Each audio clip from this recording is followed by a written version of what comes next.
नमो विष्णुपादाय कृष्णपृष्ठाय भूतले श्रीमते भक्ति वेदांत स्वामिन् इति नामिने नमस्ते सारस्वते देवे गौरवाणी प्रचारिणे निरविशेष शून्यवादी पाश्चात्य देशतारिणे जय श्री कृष्ण चैतन्य प्रभु नित्यानंद श्री अद्वैत गदाधर श्रीवासादि गौर भक्त वृंद हरे कृष्णा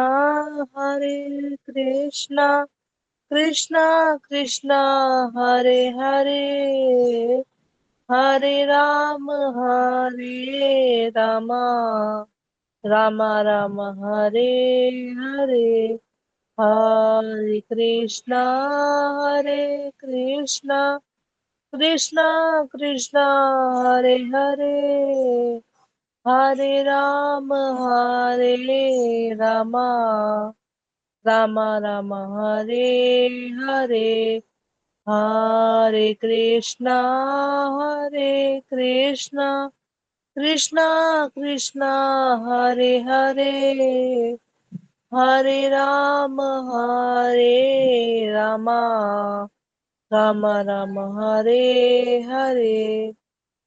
श्रीमद् अभय चरणारविंद भक्ति वेदांत स्वामी ठाकुर श्रील प्रभुपाद की विजय हो। निताई गौर प्रेमानंदे हरि हरि बोल। शीला प्रभुपाद की विजय हो। जय श्रीला प्रभुपाद। हम पढ़ रहे हैं भगवद गीता 10.8। ठीक है, इसका पूरा हम जो परपट है जो प्रभुपाद जी ने दिया वो पूरा परपट हम रीड कर चुके हैं लास्ट क्लास में, और अभी उसकी रिकॉर्डिंग अभी प्रोसेस नहीं हुई है, वो भी आपको मिल जाएगी। तो अब हम थोड़े से इस श्लोक से संबंधित एडिशनल पॉइंट्स लेंगे। ठीक है, तो ये श्लोक इस प्रकार से है। अहम सर्वस्य प्रभवो मत्तः सर्वं प्रवर्तते इति मत्वा भजन्ते माम बुधा भाव समन्विताः। मैं समस्त आध्यात्मिक तथा भौतिक जगतों का कारण हूँ, प्रत्येक वस्तु मुझसे ही उद्भूत है। जो बुद्धिमान यह भली भांति जानते हैं वे मेरी प्रेमा भक्ति में लगते हैं। ठीक है, तो यहाँ पर अगर इसका कनेक्शन हम इसके पिछले श्लोक के साथ देखें, ठीक है, 10.7 के साथ देखिए, तो अब ये जो 10.8 वर्स है इसका रिलेशन अगर हम 10.7 के साथ देखें तो 10.7 में भगवान श्री कृष्ण क्या कह रही है? एतां विभूतिम योगम च मम यो वेत्ति तत्वतः सो विकल्पेन योगेन युज्यते नात्र संशयः। इसका अर्थ है जो मेरे इस ऐश्वर्य तथा योग से पूर्णतया आश्वस्त है वह मेरी अनन्य भक्ति में तत्पर होता है, इसमें तनिक भी संदेह नहीं है। तो जो व्यक्ति भगवान के ऐश्वर्य को जान लेता है वह अवश्य ही भगवान श्री कृष्ण की भक्ति में तत्पर हो जाता है। ठीक है, सामान्यतया लोग यह जानते हैं कि ईश्वर महान है, किंतु वे यह नहीं जानते कि वे किस प्रकार महान है। ठीक है, और जब वे यह जान लेते हैं कि ईश्वर किस प्रकार से महान है तो वे सहज ही भगवान के प्रति शरणागत होकर भगवत भक्ति में लग जाते हैं। भगवान के ऐश्वर्य को ठीक से समझ लेने पर शरणागत होने के अतिरिक्त और कोई विकल्प नहीं रह जाता।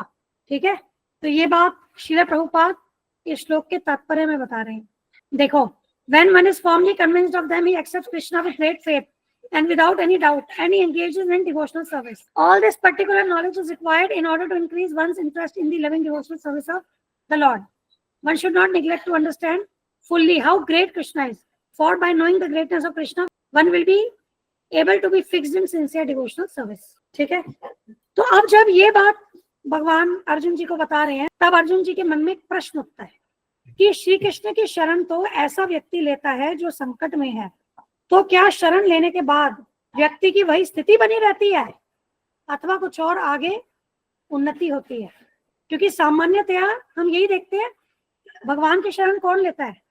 जब वो कष्ट में होता है ना, और जब उसके कष्ट का निवारण हो जाता है तो वह भगवान को भूल जाता है। तो यहाँ पर भगवान श्री कृष्ण बता रहे हैं कि जो भगवान श्री कृष्ण की शरण लेकर सुरक्षित हो जाते हैं वे श्री कृष्ण का भजन भाव के साथ करते हैं। ठीक है, तो मतलब जब व्यक्ति भगवान श्री कृष्ण की शरण लेता है तो वह सुरक्षित हो जाता है, लेकिन अब इस अवस्था में भी वह क्या है, भगवान श्री कृष्ण का भजन भाव के साथ करता है। अब उसमें समझने की बात यह है कि उसके लिए इम्पोर्टेंट ये जानना है कि वह भगवान की विभूतियों को भी अब समझ गया है, वो इम्पोर्टेंट है। अभी आज की डेट में क्या हो रहा है, प्रॉब्लम आई, भगवान को याद किया और प्रॉब्लम रिजॉल्व हुई, भगवान को भूल गए, फिर माया में लग गए, है ना। अब वो क्यों हो रहा है, क्योंकि वो जो आपका फेथ भगवान के प्रति डेवलप हुआ वो नॉलेज के साथ उसकी बैकिंग नहीं है।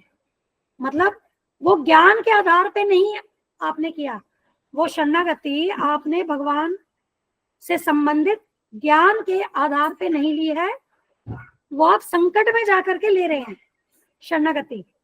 और जब परिस्थितियां सही हो जाती है तो आप भगवान को भूल रहे हैं। तो आज की डेट में क्या ऐसी परिस्थिति देखने को मिलती है।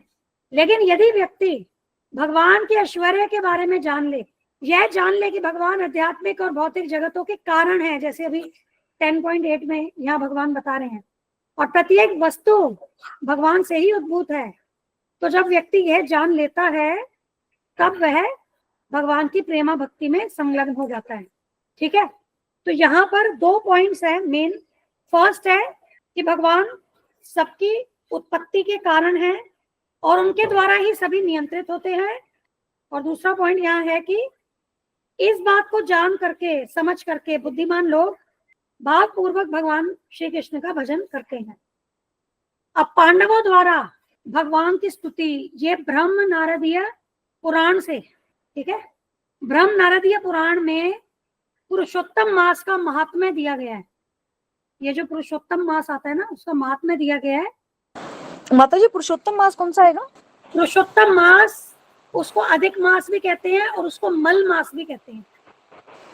ठीक है, तो ये क्या होता है कि एवरी 3 इयर्स ये एक एडिशनल मंथ हमारे ल्यूनर कैलेंडर में ऐड हो जाता है।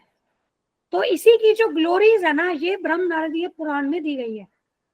ठीक है, अब ये होता क्यों है, ये पता है क्यों होता है? नहीं माता जी नहीं पता।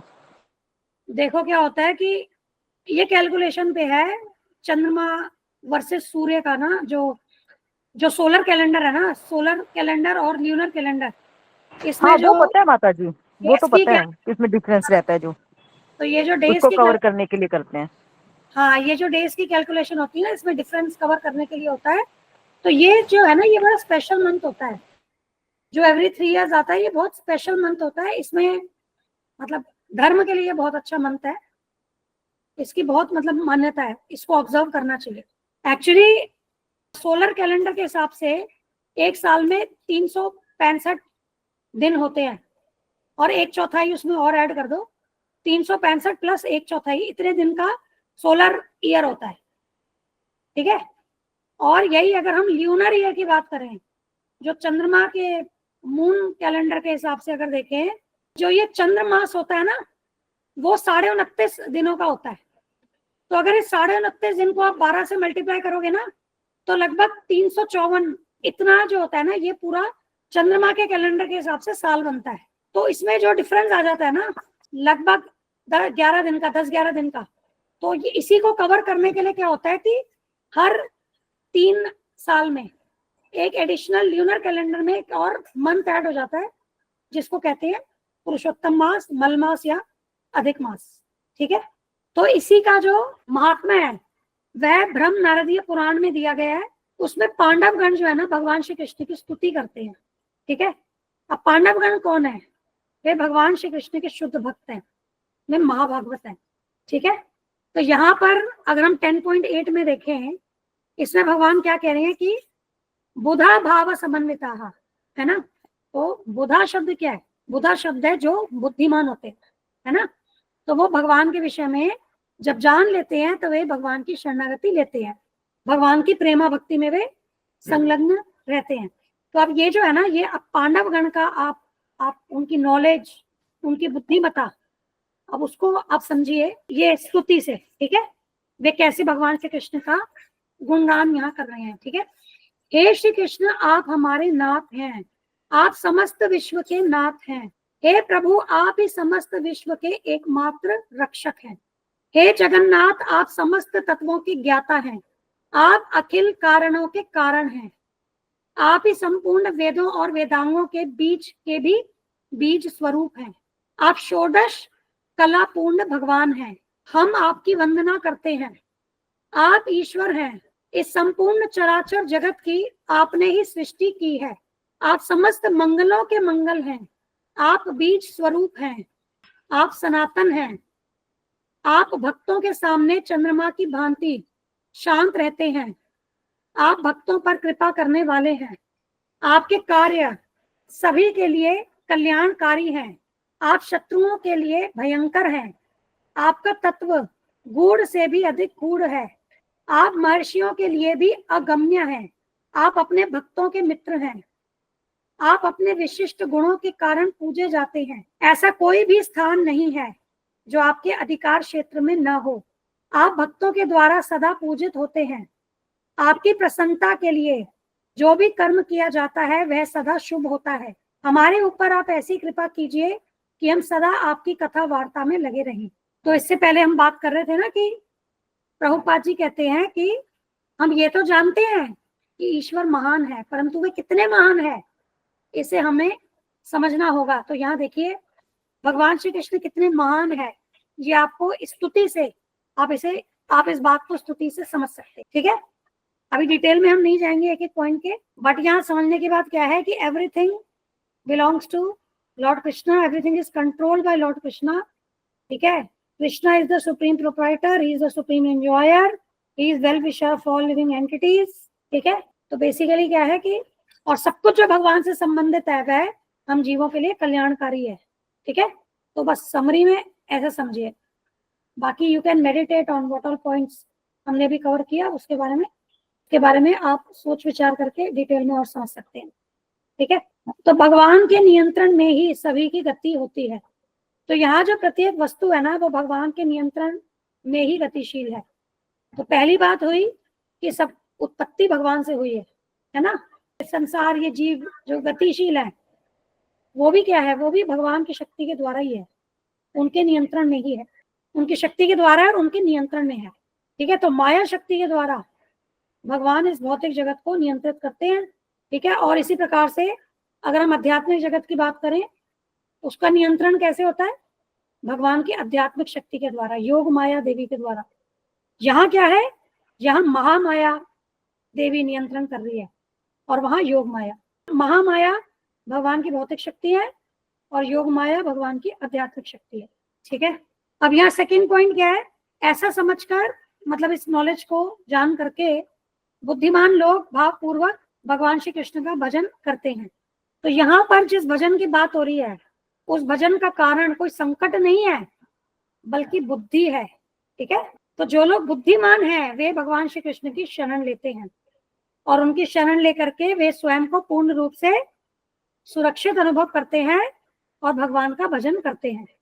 अब वे भजन क्यों करते हैं, क्योंकि वे जान लेते हैं कि भगवान श्री कृष्ण ही प्रत्येक व्यक्ति के परम पिता हैं और उनके नियंत्रण में ही प्रत्येक वस्तु गतिशील है। ये समस्त संसार, सभी जीव गतिशील हैं। तो ऐसे बुद्धिमान लोग भगवान श्री कृष्ण का भजन करते हैं। अब ये भजन कैसे करते हैं, भाव समन्विताः, मतलब वे भाव से समन्वित होकर श्री कृष्ण का भजन करते हैं। देखो संकट में जब कोई भगवान श्री कृष्ण का भजन कर रहा है और यदि वह भाव में भगवान श्री कृष्ण का भजन कर रहा है, दोनों में डिफरेंस है ना। क्या डिफरेंस है बताइए। अगर कोई संकट में भगवान का भजन कर रहा है तो वो क्या फील कर रहा है जब वो भजन कर रहा है, बताइए। माता जी फिर वो तो केवल अपने स्वार्थ से कर रहा है ना कि मेरा संकट दूर हो जाए, मतलब संकट मोचन की तरह देख रहा है उनको कि भाई मेरा संकट दूर कर सकता, वो वाली चीज है ना उनके मन में। तो केवल एक भक्त वाली भावना तो नहीं रहेगी कि भाई मेरे स्वामी है, मैं वो वाली बात नहीं रहेगी ना, सनातन वाली बात नहीं रहेगी, टेम्परेरी हो जाएगी ना। वही माता जी, सच्चा सेवक तो वही है, सच्चा भगत तो वही है जो हर परिस्थिति में भगवान का ध्यान करे, चाहे वो दुख है या सुख है, बिना किसी फर्क के करे। उसमें प्रेम की भावना भी नहीं रहनी, भगवान के प्रति प्रेम नहीं रहेगा, फिर तो डर वाली भावना रहेगी, मेरा बुरा हो रहा है, मैं संकट में हूँ, तो डर की भावना से करेगा ना वो तो, कि डर चाहिए, सुरक्षा चाहिए मुझे, तो वो एक एक्सचेंज वाली भावना हो जाएगी कि मैं आपके याद कर रहा हूँ तो आप मेरा संकट दूर कर दो, तो एक तरह से बिजनेस वाली बात हो जाएगी ना, अनकंडीशनल लव नहीं रहेगा भगवान के प्रति। अगर कोई संकट में भक्ति कर रहा है और कोई भाव में कर रहा है, ठीक है, भाव समन्वित होकर, बहुत ही गंदा लिख रही हूँ मैं, आई होप समझ में आ रहा है।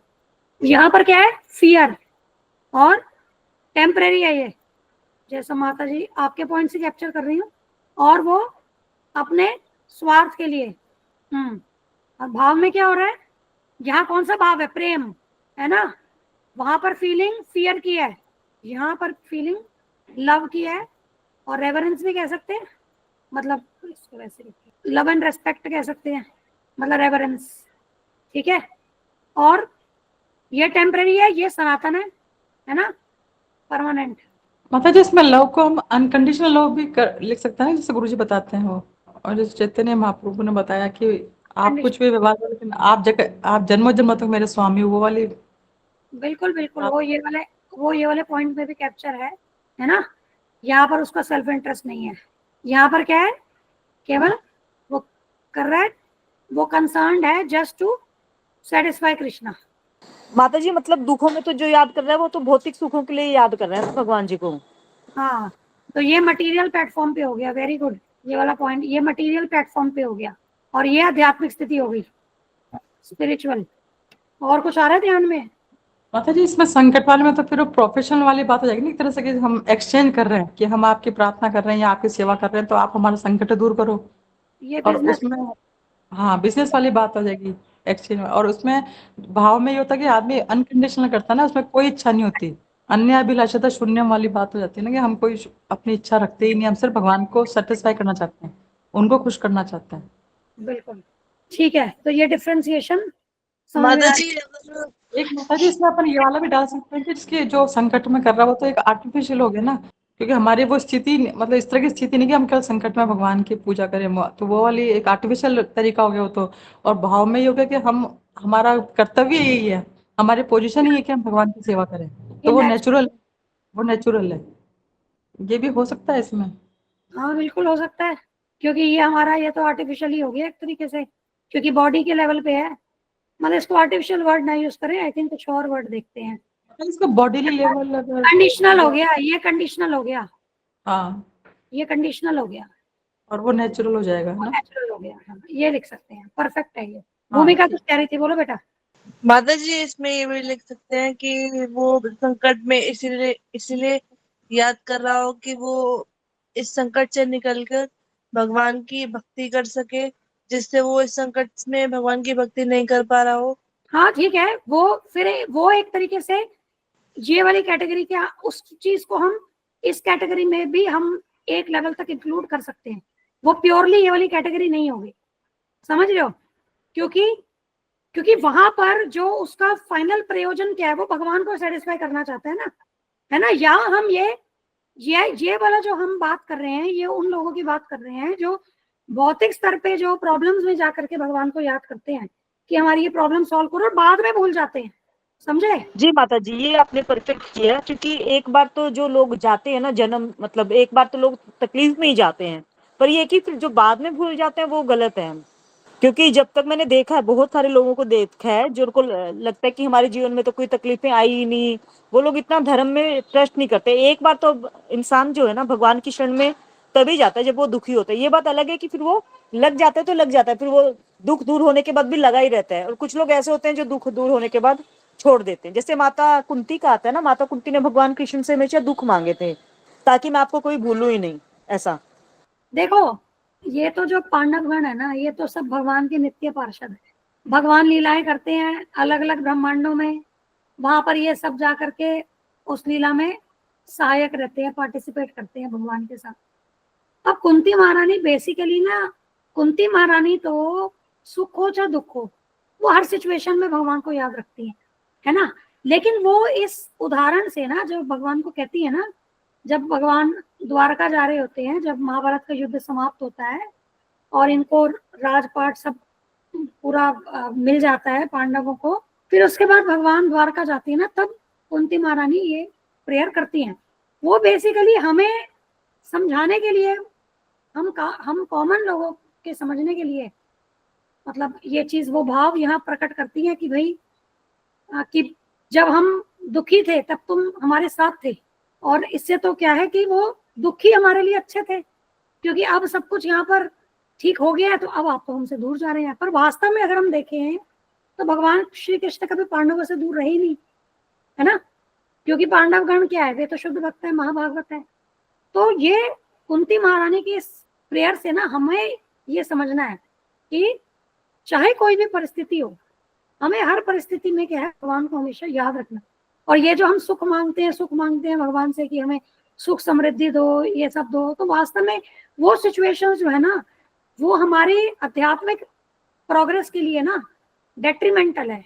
आज हम भोग ऐश्वर्य मांगे भगवान से, तो वो हमारे आध्यात्मिक प्रगति के लिए वो बाधा है वास्तव में, ठीक है। तो ये प्रेयर हमें मतलब उस तरीके से समझनी होगी, क्योंकि कुंती महारानी से कभी भगवान दूर हो ही नहीं, है ना। लेकिन उसमें समझने की बात है, देखो शुद्ध भक्त क्या मांग रहा है भगवान से और हम क्या मांगते हैं। माता जी, इसका मतलब ये समझें कि कुंती महारानी ने सोचा कि आपका हमारे साथ रहना ही सच्चा सुख है, हमें कोई और सुख नहीं चाहिए, चाहे बेशक हमें कितने भी दुख दो, पर आप हमारे साथ रहो। परफेक्ट, यही बिल्कुल परफेक्ट, क्योंकि वो सारी जो परिस्थितियां हैं वो शरीर के लेवल की है ना। लेकिन आनंद क्या है, आनंद तो आत्मा का स्वभाव है, आनंद तो अंदर से आत्मा से महसूस करता है व्यक्ति। तो भौतिक कोई भी परिस्थिति हो, लेकिन यदि हम कृष्ण भावना भावित है तो हम सदैव उस आनंद की अवस्था में रह सकते हैं। तो बिल्कुल आपने बहुत अच्छी ये बात कही कि बेसिकली कुंती महारानी कह रही है कि हमें, हमारे लिए वास्तविक आनंद जो है वो आपके साथ रहना है, हमें आप चाहिए, हमें ये भौतिक ऐश्वर्य या ये सब का हमारी कोई इच्छा नहीं है। हमारी तो एक ही इच्छा है कि हम आपकी सेवा में लगे रहें, है ना। तो बहुत अच्छा आपने, बहुत एकदम सिंपल तरीके से, बहुत अच्छे, इनफैक्ट मैं भी उसको इतना अच्छा नहीं एक्सप्लेन कर पा रही हूँ जितना आपने एक ही स्टेटमेंट में समराइज किया, एकदम परफेक्ट है ये, ठीक है। थैंक यू माता जी, आपको तो सीख रहे हैं हम सब, तो थैंक यू गुरु जी की कृपा है। तो यहाँ पर दो बातें जो बताई इन्होंने अभी, शिफाली माता जी ने, कि जो संकट में याद करते हैं, कुछ ऐसे होते हैं जो फिर कॉन्टिन्यूएशन में वो भक्ति को फॉलो करते हैं, कुछ है जो भगवान श्री कृष्ण को भूल जाते हैं। तो इसमें दो कैटेगरीज फिर आ जाती है लोगों की, है ना। तो अब देखो अब एक चीज समझनी है कि जब हम भगवान श्री कृष्ण की शरणागति लेते हैं ना, तो हमारी शुद्धि होती है। जब भी हम भगवान श्री कृष्ण की पूजा करते हैं, उनका नाम करते हैं, नाम जप करते हैं, स्मरण करते हैं, उनकी लीलाएं सुनते हैं, ठीक है, तो हरे कृष्ण महामंत्र जपते हैं, तो इससे हमारी शुद्धि होती है, ठीक है। और जैसे जैसे शुद्धि होगी ना, वैसे वैसे हम हमारी जो ये हमारी कॉन्स्टिट्यूशनल पोजीशन है, नेचुरल अवस्था है, हम इसमें स्थित होते चले जाते हैं, ठीक है। तो ये वाला जो कैटेगरी है जो आगे भी कंटिन्यू रखते हैं, तो उसमें हम ये समझ सकते हैं कि ये सेकंड कैटेगरी है ना, जो भगवान को भूल जाते हैं, इससे ये एडवांस्ड कैटेगरी है, ठीक है। तो इनकी जो चेतना की अवस्था है ना, वो ये जो सेकंड कैटेगरी से एडवांस्ड है। तो इसलिए क्या है कि उनकी जैसे जैसे उनकी शुद्धि हो रही है, वो अपनी नेचुरल अवस्था में आगे उस तरफ प्रोग्रेस कर रहे हैं। अब सेकंड कैटेगरी क्या आती है कि भाई आप फॉरगेटफुल हो गए, आपका संकट टला तो आप फॉरगेटफुल हो गए। अब बेसिकली ये कैटेगरी के लोग कौन है कि जिनकी चेतना जो अभी क्या है, अभी नीचे स्तर पे है, ये भोग के प्रति बहुत ज्यादा आकर्षित हैं। और डेफिनेटली मैं आपको एक चीज बता दूं, जो इन लोगों ने भगवान की प्रेयर्स करी है और जो इन लोगों ने भगवान की प्रेयर्स करी है, जो प्रोसेस फॉलो किया है, या जो प्रेयर्स के साथ में हमारे, हम कहें कि नियम होते हैं, जैसे हम करते हैं, जैसे नाम जप के लिए ना 10 प्रकार के नाम अपराध है जिन्हें हमें अवॉइड करना है, क्योंकि अगर हम नाम अपराध करते हुए जप करते हैं तो वो हमें शुद्ध भक्ति जो हमारा एक्चुअली प्रयोजन है नाम जप का, तो नाम अपराध करेंगे तो वो प्रयोजन हमें प्राप्त नहीं हो पाता। ठीक है, मतलब ग्रेजुअली उस आगे बढ़ेंगे, लेकिन जैसे एक प्रोग्रेस होता है ना, क्विकली होना चाहिए, तो कहीं ना कहीं वो थोड़ा सा लैग होता है उसमें, वो क्विकली हम प्रोग्रेस नहीं कर पाते। तो यहाँ पर भी समझने की बात यह है कि अगर हम संकट में भी भगवान की पूजा कर रहे हैं, लेकिन अगर हम कहीं ना कहीं जो है हमारे जो प्रोसेस है ना उन प्रेयर्स का, उसमें अपराध नहीं है, अपराध से रहित है वो प्रोसेस, ठीक है, तो हमारी जो शुद्धि होगी ना वो स्पीड अप हो जाएगी। और उसमें जाकर के क्या है, और इसके अलावा इसमें और भी फैक्टर्स होंगे कि हमने पास्ट लाइफ में कितना किया है, और हमने पास्ट लाइफ और इस लाइफ में कितनी सुकृति हमें प्राप्त है। ठीक है, क्योंकि हमारी सुकृति होगी तभी हम भगवान की भक्ति में हम आगे संलग्न रहेंगे। सुकृति के द्वारा ये भक्ति प्राप्त होगी, मतलब उसका भी एक फैक्टर उसमें जोड़ेंगे हम। लेकिन अगर हम दुष्कृति हैं, हमने पीछे बहुत पाप पूर्ण कार्य किए हैं, तो उसमें क्या होगा कि अगर हम संकट के समय भी मान लीजिए अगर हमें कोई कहता है कि हम भगवान का नाम है, तो इसमें चांसेस क्या होंगे, ज्यादा चांसेस क्या होंगे कि हम वहां पर भी प्रोसेस डिविएशन वो सब कुछ ना कुछ हम गड़बड़ तो करेंगे, उतनी शुद्धि के साथ हम प्रोसीड नहीं कर पाएंगे उस भक्ति में या उस पूजा में, उस प्रेयर में। तो वहां पर वो फॉरगेट होने की चांसेस हमारी ज्यादा है, क्योंकि हम दुष्कृति हैं। ठीक है, तो ये डिफरेंशिएशन जो आएगा ना, ये चेतना का, हालांकि शुद्धि दोनों लेवल पे हो रही है, ऐसा नहीं है कि सेकंड कैटेगरी वाले शुद्ध नहीं हुए, ऐसा नहीं है। आज ये भूले हैं ना, ये आगे जाकर के फिर याद करेंगे, क्योंकि यहाँ इन्होंने सुकृति कमा ली। जब इन्होंने संकट के समय भी भगवान को याद किया तो इन्होंने सुकृति तो कमा ली तब भी, क्योंकि इन्होंने भगवान का नाम लिया, वो वेस्ट जाएगा, लेकिन उनकी प्रोग्रेस में थोड़ा टाइम लगेगा एज कम्पेयर टू जो कि आगे कॉन्टिन्यूएशन में भी संकट दूर होने के बाद भी क्या है, उनकी श्रद्धा और दृढ़ हो गई है और वो भक्ति में लगे रहे हैं। ठीक है, बट इसको हम बहुत ज्यादा क्या है कि हम नहीं जान पाएंगे, क्योंकि ये तो देखो ये भगवान और भक्त के आपस का वो है आदान प्रदान, जो प्रेम का आदान प्रदान है, या जो भी प्रेयर्स का, जो हम प्रेयर्स करते हैं, जो भी ये संबंध है ये आपस में, तो ये जो है ना हम इस पे मतलब हम ज्यादा आई डोंट नो कि मैंने क्यों इस बारे में इतना चर्चा कर ली। अब क्योंकि माता जी ने बोला कि भाई 2 कैटेगरीज है, तो आई थॉट कि थोड़ा सा इसके ऊपर भी हम चिंतन करें कि ऐसा क्यों हो रहा है, कुछ लोग क्यों भूल रहे हैं और कुछ लोग क्यों आगे कंटिन्यू कर रहे हैं। अब जो लोग जितना ज्यादा माया में रहेंगे उतना वो भगवान को भूलेंगे, है ना, क्योंकि माया उनको भ्रमित करेंगी। जितना उन्होंने दुष्कृति की है, अच्छे कार्य नहीं करे हैं, कहीं ना कहीं क्या है कि वो अच्छे कार्यों में कमी रही है, तो वो भी क्या है, उनके लिए भी जो है ना इस पथ को आगे फॉलो करने में उनको भी थोड़ा समय लगेगा, क्योंकि अभी मैल ज्यादा है। अब आप देखते हैं ना, कपड़ा होता है जो ज्यादा मैला होगा उसको ज्यादा घिसना पड़ता है, ज्यादा साबुन लगाना, घिसना, ये सब करना पड़ता है। जो साफ होता है वो शीघ्र हो जाता है। और हमारी ये जो भक्ति होती है पिछले जन्मों से चलती आई है, तो यहाँ चेतना का स्तर कितना हम पिछले जन्मों में इस भक्ति में रहे हैं, तो वो सारे फैक्टर्स, कैसे हमने किस प्रकार के कार्य कर्म किए हैं पिछले जन्म में, इस जन्म में कैसी संगति हमें मिली है, इस जन्म में, पिछले जन्मों में कैसी हमारी चेतना का स्तर है, ये सब फैक्टर्स इसमें आएंगे।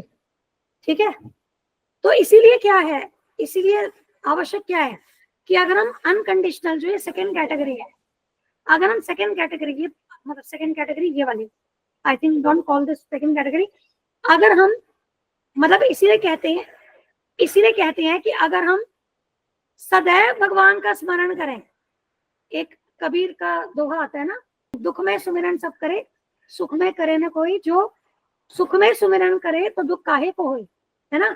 क्योंकि यहाँ पर अगर हम प्रेयर्स कर रहे हैं तो यहाँ हमारा कोई ना कोई प्रयोजन है, लेकिन जब हम सुख में प्रेयर्स कर रहे हैं तो वहां पर हमारा जो वो प्रयोजन है ना, अब कई लोग देखो सुख में भी करते हैं कि भगवान मेरा सब कुछ क्या सुख शांति बनाए रखना, आपसे मैं रोज प्रेयर करती हूँ, तो आप सुख शांति बनाए रखना, हमें आशीर्वाद देना, सुख समृद्धि रहे, वो भी एक है। ठीक है, एक वो भी एक फीलिंग होती है जिससे भगवान का लोग प्रेयर्स करते हैं।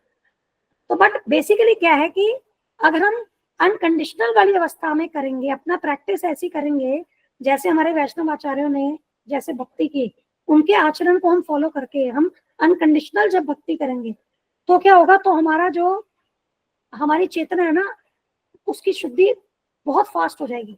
क्योंकि तब क्या हो रहा है, हम माया के हम माया के वश में आकर के नहीं कर रहे एक तरीके से। तब हम माया से उतना प्रभावित नहीं है उस स्थिति में, है ना। माया जब हम अपने लिए कर रहे हैं उसका मतलब क्या है, हम माया से प्रभावित हैं। लेकिन जब हम अनकंडीशनल कर रहे हैं, मतलब हम अपने लिए अब कुछ नहीं मांग रहे हैं, हम तो भगवान की सेवा, भगवान की संतुष्टि के लिए कर रहे हैं, उनकी प्रसन्नता के लिए कर रहे हैं। तो उसमें देखिए कि माया का जो उसमें रोल है ना, वो वैसे ही वो क्या है, वो हट गया वहां से, है ना। तो माया जितनी हमारे यहाँ पर एक धूल मिट्टी लगा रही थी हमारे मन रूपी दर्पण पे, वो धूल मिट्टी क्या है कि वो एक्ट नहीं कर रही अब वो सफाई का ही काम हो रहा है ना। अब गज स्नान की बात की थी पिछली बार, एक एग्जाम्पल में शायद नवकिशोरी माता जी ने एड ऑन किया था ना। अब गज स्नान, अब देखो संकट में भगवान को याद किया, संकट हटा, भगवान को भूल गए, तो ये भी गज स्नान ही हुआ, है ना। और फिर संकट आया, फिर भगवान को याद किया, उसके बाद फिर भगवान को भूल गए। तो ये गज स्नान की तरह नहीं करनी है हमें भक्ति। तो हमें क्या है कि, और ये जो भक्ति होती है ना, हमने बात की थी भक्ति की परिभाषा, उस पर सीरीज आप लोग देख लीजिएगा। तो ये जो भक्ति होती है ना, ये होनी चाहिए अहेतुकी अप्रतिहता, मतलब अहेतुकी। इस भक्ति के लिए हमारा कोई भौतिक मोटिवेशन नहीं होना चाहिए, ठीक है। अहेतुकी होनी चाहिए, बिना किसी मटेरियल मोटिव के, बिना किसी भौतिक इच्छा के, ठीक है। अप्रतिहता, बिना रुके हुए, कॉन्टिन्यूअस ये भक्ति होनी चाहिए, ठीक है। तो ये 2 पॉइंट्स है ना, अहेतुकी अप्रतिहता, इसे बहुत आवश्यक है समझना और इसके अनुसार भक्ति करना, ठीक है। तो आई एम नॉट श्योर मैं कितना अच्छा इसको एक्सप्लेन कर पाई ये 2 कैटेगरीज, बट मुझे मन में आया तो आई थॉट मैं अपनी थॉट्स, मुझे लगा मैं अपनी थॉट्स आपसे शेयर करूं। आप किसी को कुछ ऐड करना है तो प्लीज गो अहेड। माता जी, इसमें अभी एक पॉइंट शायद ये भी हम ऐड कर सकते हैं कि जिससे संकट आया, पर संकट आने पे भी वो देवी देवताओं के पास ना जाके कृष्णा जी के शरण में आया ना संकट के लिए। तो कई, क्योंकि बहुत से लोग देवी देवताओं के पास जाते हैं। अब उसमें कम से कम इतनी तो समझिए, इसने इतना तो अच्छा किया कि वो संकट चाहे अपने स्वार्थ से ही जा रहा है, लेकिन कृष्णा जी के पास गया, तो इसकी सुकृति मिलेगी, इसलिए फिर वो धीरे धीरे करता बाद में कृष्ण भक्ति में तो आ ही जाएगा, क्योंकि सुकृति मिल जाएगी ना उसको चीज की। एग्जैक्टली, तो ये है पुण्य आत्मा। हाँ, तो पुण्य, हाँ माता जी एक प्रश्न और था मेरा। मैं अभी 2-3 दिन पहले मेरा ब्रदर आया था, उसने कुछ लगा रखा था। अफ्रीका के कुछ कंट्रीज थे, वहां के जो लोग हैं वो नॉन वेज खाते हैं, मतलब उनको धर्म का कुछ नॉलेज ही नहीं है। तो उनको तो मनुष्य जन्म मिलके भी वेस्ट ही हो गया ना माता जी, उनको तो जानकारी नहीं है, उनको कोई देने वाला भी नहीं है शायद। तो बिल्कुल ह्यूमन लाइफ बिल्कुल ठीक है, वेस्ट कर रहे हैं लाइफ। तो माता जी उनको ह्यूमन लाइफ मिली, उसमें उनका कोई गलती भी नहीं है देखा जाए तो, क्योंकि उनको जन्म ऐसी जगह पे मिला है, और वो अगले जन्म में जो इतने कुकृत्य कर रहे हैं उनका फल भोगेंगे, वापस से वही उसमें टलेंगे। तो ये क्या है माता जी, मतलब ये नहीं समझ में आता, मतलब ये किस वजह से हमारा जैसे यहाँ पे भारत भूमि में जन्म हुआ, या फिर जो भगवान के चरणों में जिनकी आस्था लग गई, वो किस वजह से होता है? उन्होंने इच्छा की है, उसके अनुसार उन्हें जन्म मिला है, उन्होंने इच्छा की है, ठीक है। उन्होंने पास्ट लाइफ में एंजॉयमेंट की इच्छा की है, इसलिए उनको ऐसी कंट्रीज में, ऐसी जगहों पर जन्म मिला है जहां पर उनकी वो विश फुलफिलमेंट हो। ये बाय चांस नहीं हुआ है कि एक इंडिविजुअल यूरोप में पैदा हो गया, यूएस में हो गया, एक इंडिविजुअल इंडिया में पैदा हो रहा है, ये बाय चांस नहीं है। सर्व कारण कारणम, इसके पीछे क्या है, भगवान है। इसका मतलब जब भगवान ने ये पूरी सृष्टि, जो एक्शन रिएक्शन और कर्म कि ये जो सारी, ये जो यहाँ पर पूरा एक कर्मा लॉ है ना, ये सब इसके ऊपर एक्ट करता है, उसके अकॉर्डिंगली होता है, समझे। तो ऐसा नहीं है, उन्होंने इच्छा की है, बाय चांस नहीं आ गए वो वहां। आपका जहां पर मन अटक जाएगा ना, आपको वैसा यम यम वापी स्मरण भावम त्यजति अंते कलेवरम, त्यजति अंते कलेवरम, जैसा जैसा आपका मृत्यु के समय भाव होगा वैसा ही आपको अगला जन्म मिलेगा, अगला शरीर मिलेगा। तो इससे कैसे जोड़ना चाहिए उनको मनुष्य, अगर उनके कर्म बुरे थे या फिर भाव बुरा होगा तो उनको मनुष्य जन्म कैसे मिल गया माता जी? क्योंकि उन्होंने, देखो यहाँ जो कार्मिक है ना, हमारा मिक्सचर होता है पाप और पुण्य का, वो मिक्सचर है। अब जब देखो क्या होता है, मैं आपको एक चीज बताती हूँ, एक मिनट। अच्छा, इससे पहले नवकिशोर माता जी का पॉइंट बहुत इंपॉर्टेंट है, समझिए सब ये बात। अब क्योंकि ये जो संकट में भगवान कृष्ण की विष्णु तत्व की शरणागति ली, इसीलिए शुद्धि हुई, इसीलिए आगे भक्ति का रास्ता। अब यही अगर देवी देवता के शरण लेंगे तो उससे हमारे चेतना की शुद्धि नहीं होती है, क्योंकि देवी देवता स्वयं भौतिक स्तर पे ही है। तो वे हमारी भौतिक इच्छा की, जो हमारे अंदर एक जो कलमश है कि हमें भौतिक इच्छाएं जो हमारे अंदर हृदय में रहती हैं, उससे शुद्धि हमारी नहीं होगी जब हम देवी देवताओं के प्रेयर्स करेंगे। ये जो डिजायर है ना, ये खत्म, मटेरियल डिजायर की बात हो रही है, ये मटेरियल डिजायर तभी खत्म होगी जब हम भगवान श्री कृष्ण की शरणागति लेते हैं। ठीक है, तो ये पॉइंट समझना है, जरूरी है। जो हम शुद्धि की बात करें, चेतना की शुद्धि, इसका मतलब क्या है? जो हम अपने आप को स्वामी मान रहे हैं, हम भोग की इच्छा कर रहे हैं, ये इन सब विचारों से शुद्धि। ठीक है, और ये केवल विष्णु तत्व की शरण लेने से होता है, ये देवी देवता की शरण लेने से नहीं होगा। इनफैक्ट देवी देवता की शरण लेने से हमारी इच्छाएं और बढ़ती चली जाएगी, क्योंकि वे स्वयं ही भौतिक जगत में है, वे तो मैनेजर्स है भौतिक जगत के। तो ये समझ आ रही है ना ये बात सबको? तो संकट भी हो, भगवान श्री कृष्ण की शरणागति लेनी। ठीक है, अब हम क्या बात कर रहे थे? हाँ, कर्मा। अब देखो, एक होता है संचित कर्म, ठीक है, एक होता है प्रारब्ध। अभी दो ही टाइप का करते हैं, और भी है क्रियामान कर्म। अभी इसी रेस्पेक्ट में आपके क्वेश्चन का आंसर आएगा। ये आपका बैंक बैलेंस है, और यह टोटल, मतलब आपके अनंत जन्मों में जो भी आप करते जा रहे हैं वो आपके संचित में ऐड होता जाएगा आपकी बैलेंस में। ठीक है, प्रारब्ध कर्म, life 1, life 2, life 3, life 4 and so on. ठीक है, तो ये संचित जो है, इसका पोर्शन प्रारब्ध, इसका पोर्शन प्रारब्ध में कन्वर्ट होता है। एग्जाम्पल, जैसे किसी का संचित टोटल जो है वो S है, ठीक है, उसको लाइफ 1 मिली, उसमें लाइफ 1 में उसको प्रारब्ध जो मिला वो मिलेगा S माइनस, मान लो लाइफ 1 का, लाइफ 1 है, उसमें जो अलॉटेड प्रारब्ध क्या है? जो अलॉटमेंट हुई है आपकी कर्म की, मतलब जो आपको अलॉटमेंट हुई है, आपका जो भी कर्म फल यहाँ से निकल के आया। तो संचित मान लो टोटल आपका S है, और आपको लाइफ 1 में अलॉटमेंट हुई L1, तो आपका संचित कितना रह गया? S माइनस L1 बच गया, है ना। अब इस लाइफ 1 में आपने कुछ कर्म जो और एड ऑन किया, जिसको करेंगे, बोलेंगे हम LX, LX नहीं बोलेंगे, अजीब लग रहा है। अब इस लाइफ 1 में आपने कुछ एडिशनल कर्म भी आपने कमाया, मान लो K1 कमा लिया, तो अब नेक्स्ट लाइफ के पहले आपका संचित कर्म ये हो जाएगा।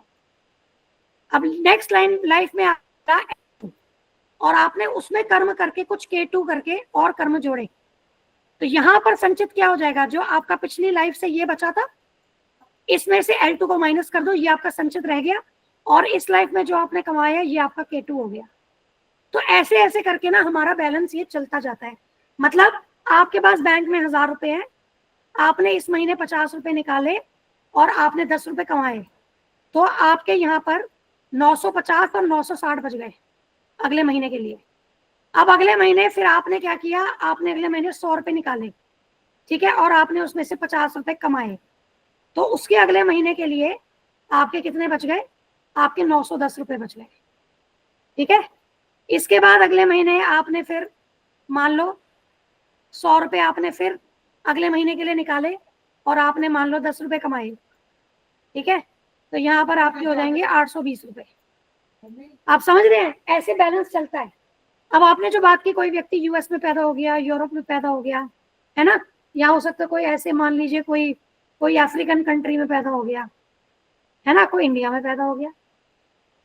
अब ये जो है ना, ये इनके कार्मिक बैलेंस के हिसाब से चल रहा है ये, ठीक है। अब इनका जो प्रारब्ध जो इस जन्म का है उस इंडिविजुअल का, वो यूएस के लिए बर्थ के हिसाब से प्रारब्ध चल रहा है, किसी का यूरोप यहाँ के हिसाब से, किसी का यहाँ के हिसाब से, समझे। हो सकता है अब नेक्स्ट लाइफ में हो सकता है इसको अपॉर्चुनिटी इंडिया में भी मिल जाए, यू नेवर नो। आप समझे ये चीज शिफाली माता जी? एक्चुअली कर्म का किस तरीके से काम करता है ना, हम उसको नहीं समझ सकते हैं। इट इज वेरी डिफिकल्ट, क्योंकि ये चीज भगवत गीता में ही बताते हैं भगवान कि कर्म का माता जो, जी, ये तो ये मानो कि हम ये सब चीजें समझ नहीं सकते, हमारी बुद्धि इस लायक नहीं है, तो ये भगवान पे छोड़ दो। हमको ये मनुष्य जन्म मिला है और वो भारत भूमि में मिला है, हमें उसके लिए भगवान का धन्यवाद करना चाहिए, है ना। एग्जैक्टली। और और अपना छोड़ देना चाहिए चीजों को। हम एक चीज समझ सकते हैं, सिर्फ एक चीज समझ सकते हैं, कर्म कैसे काम कर रहे हैं हम नहीं समझ सकते, लेकिन हम ये चीज समझ सकते हैं कि हम कौन से कार्य हमें करने हैं जिससे हम इस कर्म बंधन से निकल जाएं। वो हमें भगवान ने भगवत गीता में बताया, हमें उसका पालन करना है। मतलब आग लगी है, हम क्या कहेंगे, अगर घर में आग लगती है तो हम यहाँ थोड़ा ना आग में बैठ करके एनालिसिस करेंगे कि भाई एसी के कारण लगी या फ्रिज के कारण लगी, क्या शॉर्ट सर्किट हुआ क्या नहीं। हम कहेंगे भैया आग लगी है, पहले तो निकलो यहाँ से, बाद में करेंगे पूरी R&D क्या हुआ क्या नहीं हुआ, सारा एनालिसिस बाद में होगा। तो यही स्थिति हमारी है यहाँ पर, जहाँ ये जंगल की आग के समान है। भौतिक जगत में जो हम रहते हैं, जो हमें त्रय ताप, हमें जो दुख मिलता है यहाँ पर, वो हमें जो जन्म मृत्यु जरा व्याधि जो ये दुख है, ये जंगल की अग्नि के समान बताए गए हैं। अब ये अग्नि कैसे लगी, इसकी एनालिसिस करने के लिए समय ही नहीं है। इस अग्नि से कैसे निकलो, हमारे बस में भी वही है, हम कर भी, और वो कैसे करेंगे, कैसे निकलना है, उसका पूरा जो तरीका है वो भगवान ने हमें भगवत गीता में बताया, जो एक प्रामाणिक गुरु के माध्यम से हम समझ सकते हैं। एग्जाम्पल देखो, आज एक व्यक्ति दूसरे व्यक्ति का मर्डर करता है। अब उसमें दो कंडीशन आती है, या तो जिसका मर्डर हुआ उसने उस व्यक्ति को, जिसने उसका इस जन्म में मर्डर किया है, उसने हो सकता है पिछले जन्म में उसका मर्डर किया हो सकता है ना, ऐसा भी तो है ना। आज ए जो है वो बी का मर्डर कर रहा है, क्या पता बी ने पिछले जन्म में ए का मर्डर किया हो। लेकिन यहाँ एक और स्थिति बनती है, क्या पता ए अपना नया कर्म बना रहा हो, इसने अपनी फ्री विल का मिसयूज किया, जो इसको इच्छा शक्ति भगवान ने दी है वो उसका मिसयूज कर रहा है, वो किसी और जीव के ऊपर अपनी फ्री विल का मिसयूज करके उसको हानि पहुंचा रहा है, ये भी तो हो सकता है। अब इसको कैसे जानेंगे, ये वैसे ही क्वेश्चन हो गया कि पहले मुर्गी है या पहले अंडा आया, ऐसा क्वेश्चन कहते हैं ना कि मुर्गी पहले आई कि अंडा, अब उसको ढूंढते रहे। वैसे ही क्वेश्चन है कि क्या बी क्या जो ए ने मारा, ये इसके पास इसके साथ कुछ रिलेशनशिप से इसका कुछ संबंध रहा, या कहीं ना कहीं इस व्यक्ति का नया कर्म बना है, कुछ भी हो सकता है। और पास में ये इमीडिएट पास लाइफ भी हो सकती है, और हो सकता है 100,000 50,000 लाइफ पहले का भी कुछ बैलेंस हो सकता है। तो ये कर्म की जो पूरा प्रोसेस है ना, कर्मा साइकिल को हम नहीं समझ सकते हैं। हाँ, ये समझ सकते हैं कि हमें कैसे कार्य करने चाहिए, हमें भक्ति में कार्य है, भगवान के प्रति प्रेम भक्ति, इससे संबंधित कार्य ही करने चाहिए।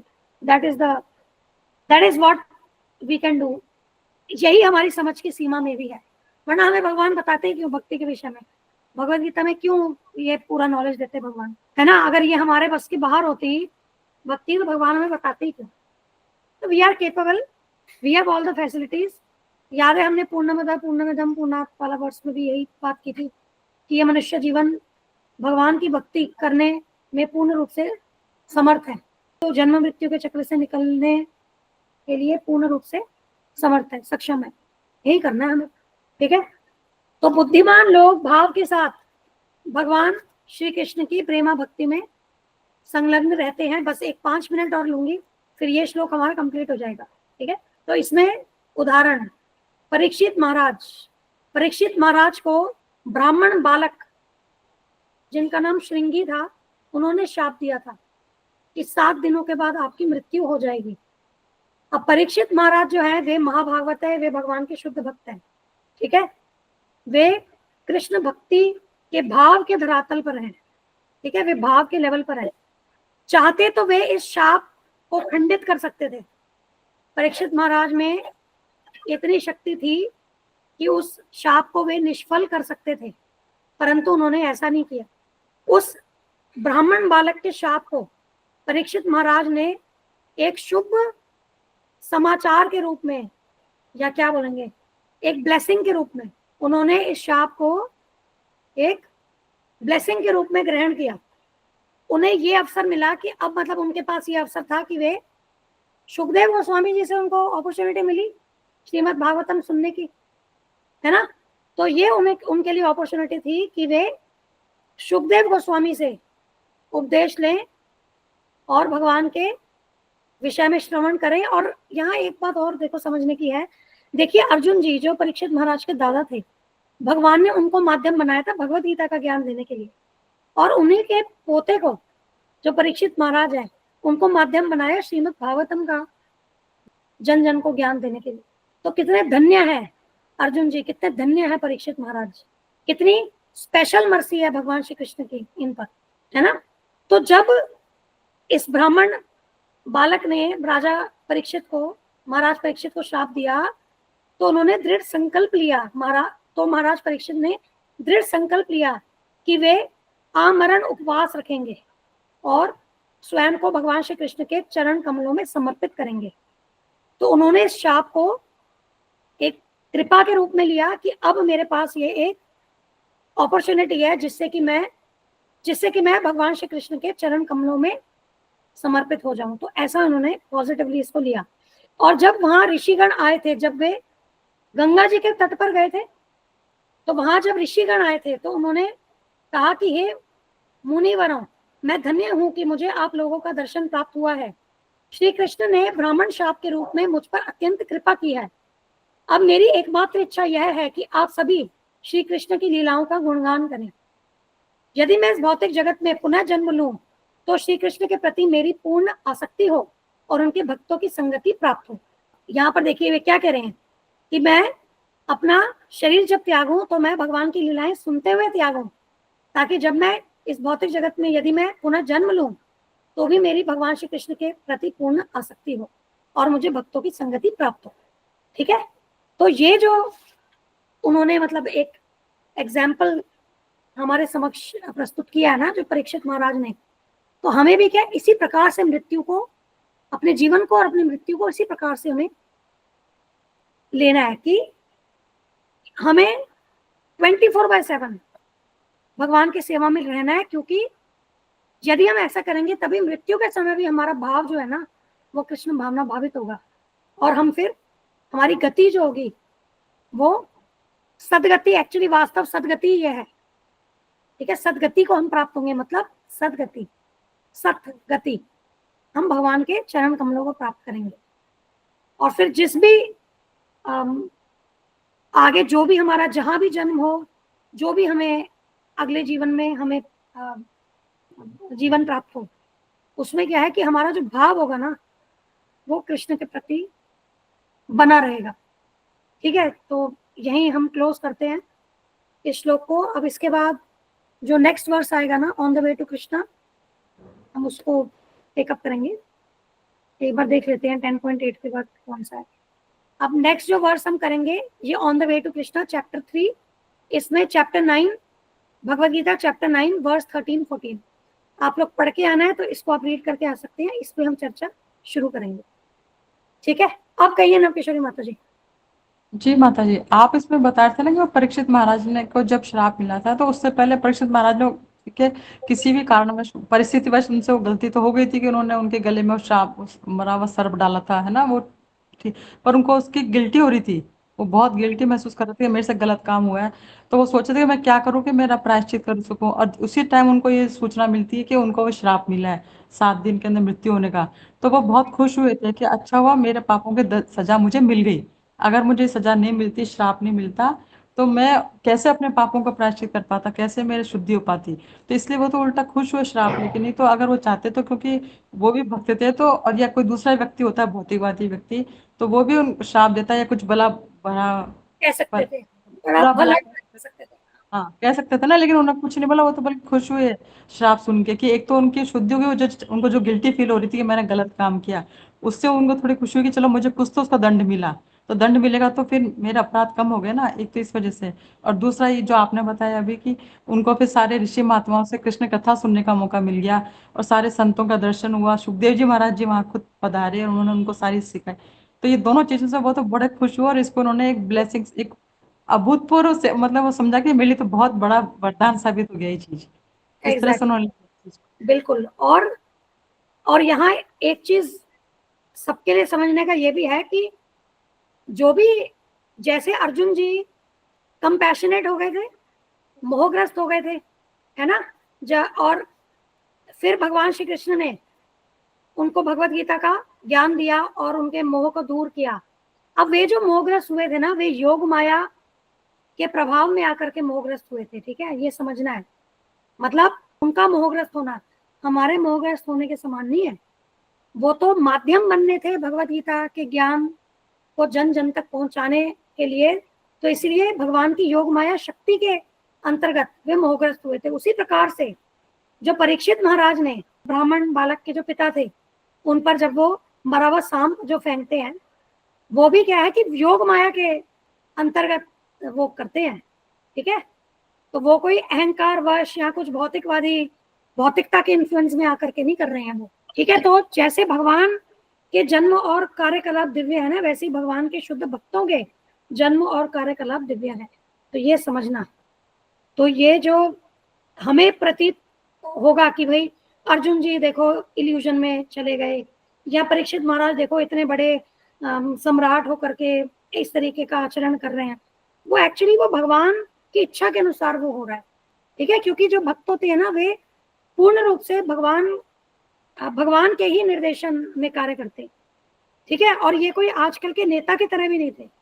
अर्जुन जी भी राजपाट सब छोड़ने को तैयार थे, और यहाँ परीक्षित महाराज भी। आज नेता को बोलो, वो तो कुर्सी ही नहीं छोड़ेंगे, है ना। और वहां देखो पूरी पृथ्वी के साम्राज्य संभाल रहे थे परीक्षित महाराज, और वो उन्होंने तुरंत राज्य छोड़ दिए।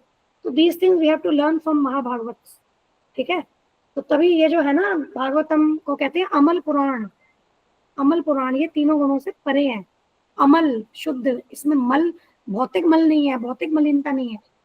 तो इस अमल पुराण को अगर हम सुनते हैं ना, तो ये हमें तीनों गुणों को पार करने में मदद करती है।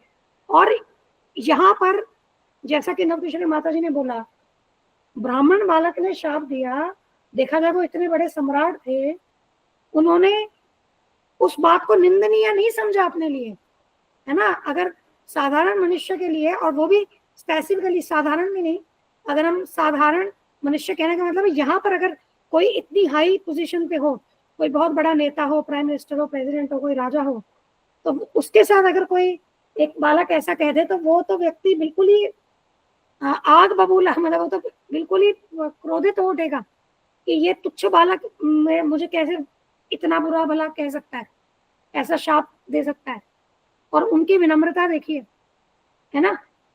तो ये इनके आचरण से हमें, वैसे इसी प्रकार से ध्रुव महाराज, उनके लिए भी वो स्थिति निंदनीय थी, जब उनकी सौतेली माता जो कहती है कि भाई तुम्हें अगर पिता की गोद में बैठना है तो तुम्हें मेरे गर्भ से जन्म लेना होगा।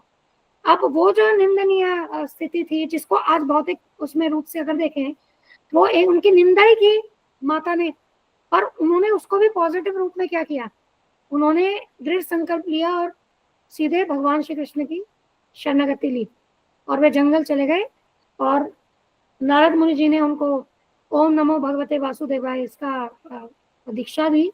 उन्होंने नाम जप किया, मेडिटेशन की और भगवत प्राप्ति की। तो यहाँ ये जो दो उदाहरण है, इनसे हम ये समझे कि जो अवस्थाएं हमें भौतिक रूप से प्रतिकूल लगती हैं, और होती है भौतिक रूप से प्रतिकूल, लेकिन अगर हम अच्छे से हम इन महाभागवतों के आचरण के अनुसार हम विचार करें, तो इन अवस्थाओं को हम क्या कर सकते हैं, हम अपने आध्यात्मिक उन्नति के लिए कर सकते हैं। सेम आप एग्जाम्पल देखिए बलि महाराज का। बलि महाराज का भी सेम यही कि उनको भी सब इतना इंद्रदेव और सभी देवता कितना निंदा कर रहे थे, जब उन्होंने अपना सर्वस्व इनको दे दिया था, वामन देव जी को, है ना। तो लेकिन ये उनके हाईएस्ट स्पिरिचुअल प्रोग्रेस के लिए वो हाईएस्ट वो था। तो इसलिए कोई भी हमारे पास अगर नेगेटिव स्थिति भी आती है ना, हमें उसमें आध्यात्मिक रूप से हम कैसे उसको अपने लिए पॉजिटिव कर सकते हैं ना लाइफ में, वो विचार करके हमें आगे बढ़ना चाहिए, ना कि उसी स्थिति को पकड़ करके अपना जीवन खराब करना चाहिए। क्योंकि भौतिक परिस्थितियां तो आएंगी और टेम्परेरी है, हम जानते भी हैं, है ना। तो हम उन अवस्थाओं को, हमें क्या करना है, हमें आध्यात्मिक रूप से कैसे हम आगे बढ़े, वैसे हमें उन अवस्थाओं को आगे उनका उपयोग करना है, उन सिचुएशंस का, ना कि उसमें ही परेशान हो करके और आध्यात्मिक रूप से अपना पतन नहीं कर रहे हैं, ऐसा नहीं करना है। तो हमें केयरफुल रहना है, ठीक है। तो मतलब हमें विचलित नहीं होना, भौतिक परिस्थिति जैसी भी आती है हमें उससे विचलित नहीं होना। हर स्थिति में हमें देखना है कि आध्यात्मिक लाभ हम कैसे प्राप्त कर सकते हैं। और डेफिनेटली आप देखना कि हर सिचुएशन में हमें आध्यात्मिक लाभ मिल सकता है, पर आवश्यकता है बुद्धि से उस स्थिति को, उस परिस्थिति को समझने की। आई थिंक क्लोज करते हैं हम, ठीक है। कुछ ऐड करना है नवकिशोर माता जी? नहीं माता जी, बस ठीक है, सब कुछ क्लियर, बढ़िया। ठीक है, चलिए क्लोज करते हैं। अब नेक्स्ट जो 9th चैप्टर से जो अभी श्लोक की बात की उसको हम स्टडी करेंगे। अब हमारा 2 दिन क्लासेस नहीं होंगी, अब हम आएंगे सब, अब हम मिलेंगे थर्सडे को, ठीक है। थैंक यू सबको। हरे कृष्णा, धन्यवाद प्रणाम, जय श्री प्रभुपाद, हरि बोल। हरे कृष्ण माता जी, धन्यवाद प्रणाम। हरे कृष्णा, धन्यवाद प्रणाम, जय श्रीला प्रभुपाद। जय श्री प्रभुपाद।